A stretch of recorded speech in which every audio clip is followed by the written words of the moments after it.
भोंदू अशोक खरातने पतसंस्थेमध्ये बोगस खात्यांच्या माध्यमातून कोट्यवधी रुपयांचा गैरव्यवहार केलेला आहे आणि समता जगदंबा पतसंस्था ह्या दोन्ही पतसंस्था सध्या चौकशीच्या फेऱ्यामध्ये अडकून पडल्यात। यातच आता समता पतसंस्थेचे संस्थापक काका कोयटे यांचा भोंदू अशोक खरात सोबतचा एक व्हिडिओ सध्या व्हायरल होतोय आणि या व्हिडिओमध्ये कोयटे हा खरातच्या पाया पडत असल्याचं दिसून येत आहे। हा व्हिडिओ व्हायरल झाल्याच्या नंतर काका कोयटे यांनी समोर येऊन स्पष्टीकरण दिलं।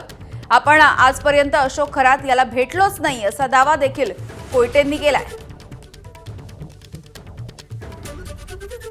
कोण अशोक खरात, कोण कॅप्टन, कोण भोंदू ते आत्ता ओपन झालं, आम्हाला माहीतही नव्हतं ते।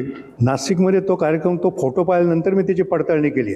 नाशिकमध्ये पतसंस्थांचा एक कार्यक्रम होता आमच्या फेडरेशनचा, त्याच्यात ते अशोक खरात आले असतील आणि मी आयोजकांना ज्यावेळेस विचारलं, आयोजकांनी सांगितलं की हे नवीन आपल्या पतसंस्था चळवळीमध्ये आलेले, त्यांचा सत्कार करायचा। ते स्टेजवर आले, त्यांचा सत्कार केला। आता पाय जर मी त्यांच्या पडलो असेल, हिंदू संस्कृती आहे, वयाने छोटं जरी असले तरी हिंदू संस्कृती आहे। एकमेकांच्या आता वारकरी संप्रदायामध्ये लहान जरी असलं तरी एकमेकांच्या पाया पडतात। एबीपी माझा, उघडा डोळे बघा नीट।